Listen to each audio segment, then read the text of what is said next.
पंजाबी में कहावत है, सास चंगी होवे या ते दीवार ते टंगी होवे। संगीता की शादी भी एक ऐसे ही घर में होती है जहां उसकी सास दीवार पर टंगी होती है। ससुर और पति शादी के पहले दिन उसे सास के फोटो के सामने ले जाते हैं, जहां ससुर जी कहते हैं, बेटा बेटा संगीता, ये तुम्हारी सास थी, बहुत नेक और भली, लेकिन थोड़ी गुस्सैल थी। गुस्सा आने पर सब तहस नहस कर देती थी, पर अब ये इस दुनिया में नहीं है। हाँ संगीता, माँ होती तो तुम इनकी कोई बात टाल नहीं सकती थी, वरना तो माँ घर में भूचाल ले आती। संगीता मन में खुश होती है कि अच्छा है कि ऐसी औरत अब इस घर में नहीं है। लेकिन दिखावे के लिए वो जैसे ही सास की फोटो के सामने हाथ जोड़कर खड़ी होती है, ये क्या? सास उसे देखकर मुस्कुराने लगी। संगीता आंखों को मलकर एक बार फिर से देखती है, लेकिन फिर सास के चेहरे का भाव, भंगिमा यानी एक्सप्रेशन बिल्कुल बदले होते हैं।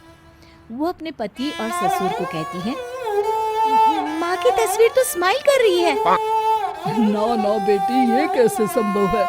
जरूर तुम्हें कोई गलती हुई होगी, ऐसा कैसे हो सकता है? लगता है तुम शादी की सारी फॉर्मेलिटी करते करते थक गई हो, तुम्हें आराम की जरूरत है संगीता। खैर, सारे संगीता की बात को इग्नोर कर कमरे में चले जाते हैं। वैसे सास की फोटो पर एक्सप्रेशन एक के बाद एक बदलते ही रहते हैं। सुबह होती है, पति और ससुर को काम पर भेजकर संगीता कमरे की सफाई करने में लग जाती है कि तभी उसे आवाज आती है, टेबल ठीक से साफ करो। ऐसे भी कोई टेबल साफ करता है? इससे अच्छा तो ये गंदा ही था। किसी औरत की आवाज सुन संगीता दंग रह जाती है और सोचने लगती है कि आवाज कहाँ से आई।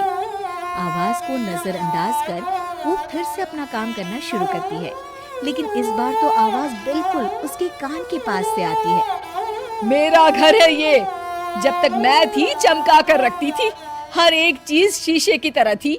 तुम्हें तो ना सफाई आती है ना कुछ पता है। क्यों तुम्हें मेरे घर की जिम्मेदारी दे दी गई है? पता नहीं तुमने मेरे बेटे को क्या दिखाई दिया। मैं होती तो एक से बढ़कर एक लड़कियों की लाइन लगा देती। अब संगीता को समझने में देर नहीं लगी कि ये आवाज किसी और की नहीं बल्कि उसकी सास की है, जो दीवार पर टंगी है। वो उसके पास जाती है और कहती है, नमस्ते सासू माँ, मुझे तो कल ही लग रहा था कि दीवार में कुछ काला है। वो दीवार नहीं, दाल होती है पगली।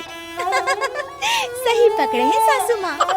तो क्या हो गया आपको जो आप यहाँ भी चैन से नहीं बैठी हैं? सुना मैंने आपका व्यवहार काफी गुस्से वाला था। चुप रह तू, ज्यादा बकर बकर ना कर। घर का काम करना तो आता नहीं, आई है मुझसे बहस करने। हाँ देखिए सासू माँ, मैं आपसे साफ साफ कह देती हूँ, मुझसे पंगा लेने की कोशिश मत करिएगा। तभी पीछे से संगीता का पति आता है। अरे संगीता, किससे बात कर रही हो? कौन है वहाँ? संगीता की सास की फोटो फिर से पहले जैसी हो जाती है। आपकी माँ से कह रही थी कि मुझे काम करना आता। अरे संगीता, माना सास के ताने हर बहू को अच्छे लगते हैं, लेकिन यहाँ तो माँ है ही नहीं, तुम तो फोटो से ही। तुम भी लाजवाब हो संगीता। किसी को विश्वास नहीं होता कि संगीता अपनी मरी हुई सास की फोटो से बात करती है। वहीं आए दिन संगीता की सास संगीता को किसी न किसी बात पर आते जाते ताने देती।